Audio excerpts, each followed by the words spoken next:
Mount Hermon has always been considered by these ancient Near Eastern cultures, and even by the Romans and the Greeks, to be what we would call today an axis mundi, a gateway to another realm, or perhaps a portal to somewhere else, right? It's a cosmic mountain. This is the way that the Mesopotamians would have viewed Mount Hermon. It's a cosmic mountain.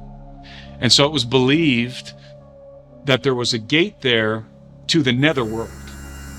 And part of this lore revolves around the Enochian tale.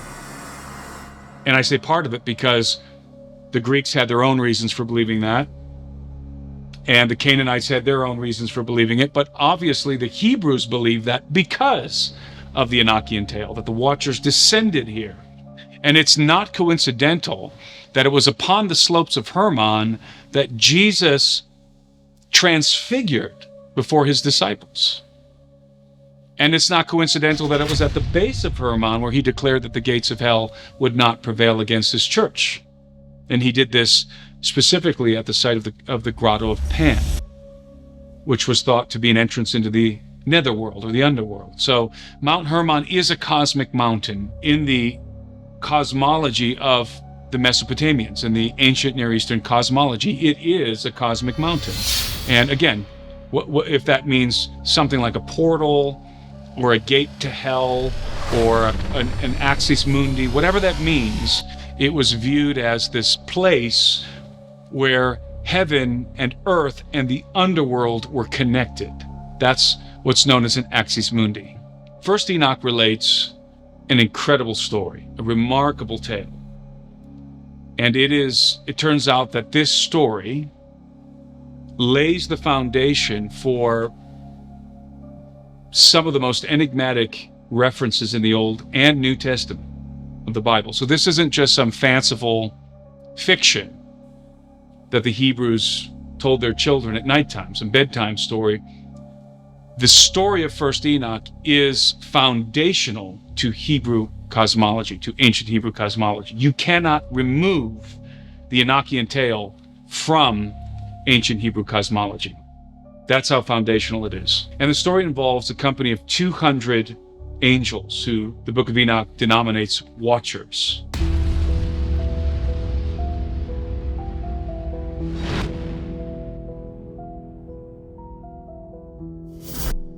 And these angels were observing the daughters of men. And of course, this is the reference in Genesis 6. They were observing the daughters of men. They saw that they were comely, that they were fair, that they were beautiful. And they desired to take them as wives. In fact, their desire, there's two explicit things they desired, two things that are conspicuous and one thing that is inconspicuous. Two things that are directly mentioned, and the final motivation is inferred. So there's three motivations here. So the first thing we have to understand about the story of the Watchers is that there are three motivating factors that led to this transgression, which forms the beginning of the narrative, the historical narrative in the Book of Enoch. And the first motivation is the Watchers desired to marry and copulate with the daughters of men. So they desired to wed these women and to impregnate them. The second desire was to progenerate through them their own offspring. They wanted to procreate and have children with their wives, with their human wives. That's the second motivation. The third motivation, and the first two are implicit, the third one is inferred. So the first two motivations are implicit in the text, in the narrative of First Enoch. This third motivation that I'm going to explain is inferred in what happens. And the third motivation is they wanted to usurp dominion of the earth from the sons of Adam through the agency of their hybrid offspring. That's the third motivation. And that is, as I said, not implicit in the text, it's inferred. So the Watchers, with these desires in mind, concocted this plan that they were going to descend to the earth in direct defiance of God. They knew that what they were about to do amounted to a grave transgression. And so what they did before they effectuated this plan, was they bound themselves by an oath. And the Book of Enoch says that they bound themselves by mutual imprecations, which means we're all in this together. We're binding ourselves together so that we will all have to pay the penalty for this great sin. So they bind themselves by mutual imprecations, and then they descend to the earth, and the point of arrival happens to be the summit of Mount Hermon. And Mount Hermon is in the Lebanese mountain range, in the Lebanon mountain range, and it is one of the highest peaks. And the watchers descend to Hermon. It's not clear if they bind themselves by the oath before or after. I think they bind themselves by the oath actually when they arrive, because Mount Hermon was forever after known as the Mountain of Oath. So probably they bind themselves with an oath after they descend to Hermon. And as I said before, I do not envision the watchers flapping their wings, descending, alighting onto the summit of Hermon with these big, bird wings. I think that they arrived at the helms of advanced aerospace vehicles. In other words, UFOs. So once they bind themselves by this oath, they descend into the plains, and they begin to choose from among the daughters of men suitable wives. Each one chose a singular wife. And the sense isn't that they were invading the villages and throwing these women over their shoulders. This is not what's being communicated. Rather, the way I envision it, I think the way that's implied in the way it's implied in the text, is that the watchers were covertly observing the villages and choosing each one of them which woman from these various villages that they wanted to take as a wife. And then a transaction occurs.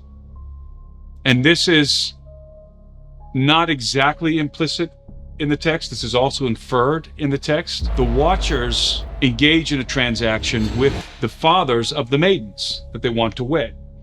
And remember, the motivation here is not just to copulate with these women, but rather to wed them, to take them as wives and procreate offspring with them, to have families, right? In the manner of the sons of Adam. And so the watchers, once they have the maidens that they desire to wed, they go to their fathers and they make a transaction. And the transaction is something like, again, this is inferred in the text. The transaction is something like, I desire to wed your daughter, and here's what I'm going to give you as a dowry, as payment in exchange for your daughter's hand in marriage.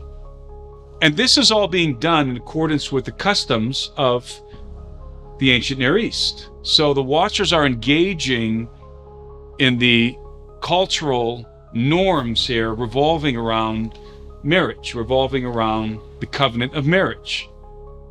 And those norms involve something like a dowry, a payment for the daughter's hand in marriage. And this is a patriarchal society. So the fathers had the authority to give their daughters hands in marriage. The women really didn't have a say. Although I do believe that the women were willing participants, because they're later on judged for their transgression with the watchers. So it's not that the watchers are forcibly taking these women and demanding that the fathers give them their hands in marriage. Rather, there's a transaction happening here, a bargain. And it turns out it's a Faustian bargain. Because in exchange for their daughters' hands in marriage, the watchers teach the sons of Adam, they teach the men, they instruct them in the knowledge that the men were already striving to learn. And what that informs us, that the watchers already knew what kind of knowledge these men wanted. So they already came to the table with a bargaining chip in mind.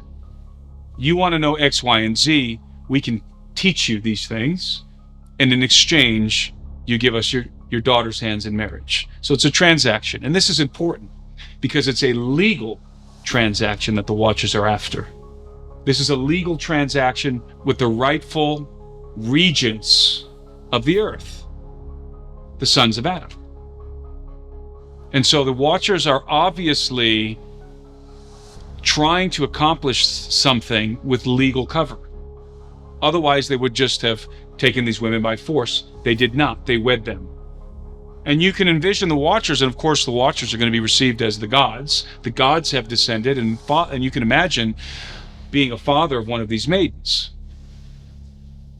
This transcendent being, one of the gods, wants to marry my daughter and is going to give me as a dowry, is going to instruct me in the secrets of heaven. So it was a very favorable transaction for the sons of Adam. And again, I think specifically the sons of Cain, but that's just my hunch, let's say. So as the story goes, the Watchers wed the daughters of men, and we can imagine that this happened with all the pomp and ceremony and circumstance that such a wedding would have elicited. The gods are marrying these women, right? 200 Watchers. So this is probably a really big celebration. And then the Watchers begin to teach men the secrets, the knowledge they were striving to learn. In the meantime, as this is happening, the Watchers copulate with their wives. Their wives become pregnant, they conceive, and they give birth to giants. Some ancient texts suggest that some of the women's wombs were split open during birth, or were split open by the enormous size of the babies that are growing in their wombs. But I don't think that's really historically accurate, in as much as this is a historical narrative, because the women are later turned into sirens. They're later judged. So I think that most of them, and the Watchers, instruct their wives in the secrets, in these forbidden secrets. So the women are participating in the iniquity of the Watchers. They're not just giving birth and dying, apparently, according to the narrative. So I think that the women were giving birth to normal-sized babies, just like babies that are born with gigantism. And those babies, as they progress into toddlers and then into adolescence, experience an accelerated rate of growth. Again, just like babies who are born with gigantism. They're born at a normal size and rate, but it's like the valve is never shut off. That the puberty, the growth spurt never stops. They just keep going and going and going. But in the case of gigantism, it results in very large but weak human beings who have dysfunctional organs and who are usually not very athletic. Andre the Giant was an exception, and even he died young, the wrestler. But most people with gigantism do not live very long, in contrast to the offspring of the Watchers, who were superhumanly enhanced with the DNA of their angelic fathers. And so these would have been superheroes, basically, hybrids. They would have been human enough to appropriate, and this is important, the authority and dominion of the sons of Adam on earth, as given by God, that mandate, but yet at the same time, they were infused with the remarkable genetic markers and capabilities of their angelic fathers. And they grew to great stature, according to the Book of Enoch. They began to consume all of the acquisitions of the land. In other words, they were eating all the food. And human beings were forced to feed the giants, according to Enoch. And when they could no longer sustain them, their appetites, the giants began to feed on men. And as all of this is unfolding, mankind is through the knowledge of the Watchers, they're developing various kinds of technology, including implements of war. Azazel, specifically the Watcher Azazel, taught men how to forge weapons and make armaments of war. And this is proliferating all kinds of bloodshed on the earth. So there's a murderous bloodlust that is introduced through the knowledge of the Watchers that had not previously existed in the world. So the Watchers the knowledge of the watchers is corrupting mankind, and they're becoming murderous and bloodthirsty and are becoming very idolatrous and altogether wicked, so that by the time the flood comes, their thoughts are only evil continually, as the Bible says. And so eventually there's so much chaos and havoc and death and war unfolding in the earth that men began to cry out to God, to petition heaven. And their petitions are brought before the King of Heaven. The angels bring their petitions to the King of Heaven. And it is decided that the good watchers, by the way, the divine council is apparent in 1st Enoch, because you have the good watchers in heaven and you have the apostate watchers on earth, the defected watchers on earth, and you have the good ones in heaven. And these are the good ones are referred to as the holy watchers of heaven. This terminology, holy watchers, is also apparent in the book of Daniel. And so this is effectively members of the divine council. This is the council of the king. And the prayers and the petitions of the people who are dying and suffering on earth, who are living in this nightmarish dystopia on planet Earth, their petitions are coming before this council and before the king. And the king decides, the king and his council, decide that they're going to put a stop to the activity of the watchers on the earth. And what happens is this judgment comes forth, this very, very punitive judgment comes forth, in which the watchers are to be bound in chains. And their offspring are going to be destroyed before a cataclysm destroys the earth. And so the watchers are bound in chains. God dispatches some of the good guys to come and bind them in chains. But before they're imprisoned in what Peter calls Tartarus in 2 Peter in the New Testament, directly referencing this story from 1st Enoch, before they're bound in chains in the abyss in Tartarus, they're forced to behold the annihilation, the destruction of their beloved sons. And so they have to watch as God incites the offspring of the watchers into fratricide, into a civil war, a hybrid civil war in which they utterly annihilate each other. And this is part of the judgment of the watchers. They have to watch their offspring, the Nephilim, the giants, go to war with one another. And I don't envision this as, big dumb giants clonking each other over the heads with clubs. This is a technological war. They're bringing into this conflict all of the technology and knowledge of their fathers, of the watchers. They're bringing into battle the armaments forged from the knowledge of the watchers. So I envision this much more like the ancient Sanskrit epics of India, in which you have these epic battles in which the gods and mortal men are locked in these bloody conflicts. And in the midst of these wars, you have these amazing advanced aerospace vehicles being deployed, which are called vimanas in the Sanskrit epics.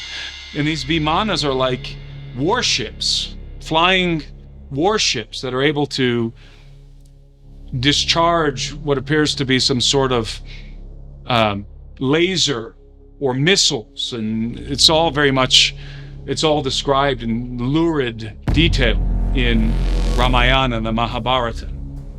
And I think this is probably what this conflict between the offspring of the watchers, the hybrid civil war that's unfolding between the various factions of giants on earth looked like. It looked like superhuman giants and their advanced technology fighting each other, but in the midst of this battle are also human beings who are also fighting on one side or the other, just like the Sanskrit epics, right? So something like that, in my estimation, is unfolding in this fratricidal conflict that's unfolding on planet Earth before the flood. And so the watchers are witnessing their offspring kill each other. And then, and this all happens as a prelude to the cataclysm of the flood, which is never actually described in the Book of Enoch. But it's coming in the background. You know it's coming. But it's never actually described in the historical narrative. But that's pretty much what brings the narrative to an end, is God chooses to preserve the line of Adam through Noah and some of the animal life on earth, and everything else is destroyed.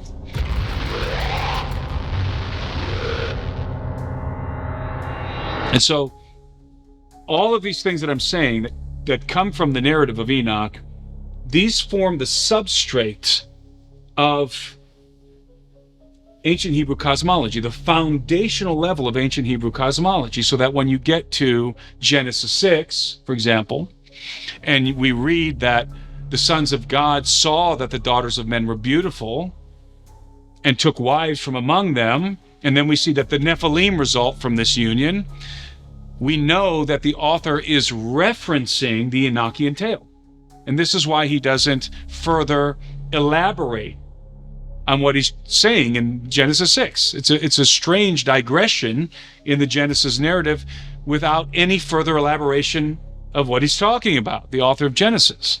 Why doesn't he have to elaborate on this strange reference? Because it's already well known. The story is already widely disseminated. It's well known among the ancient Hebrews. In other words, the Book of Enoch, in other words, the narrative of First Enoch is already widely disseminated and well known in the form of oral tradition at the very least, and possibly in written form.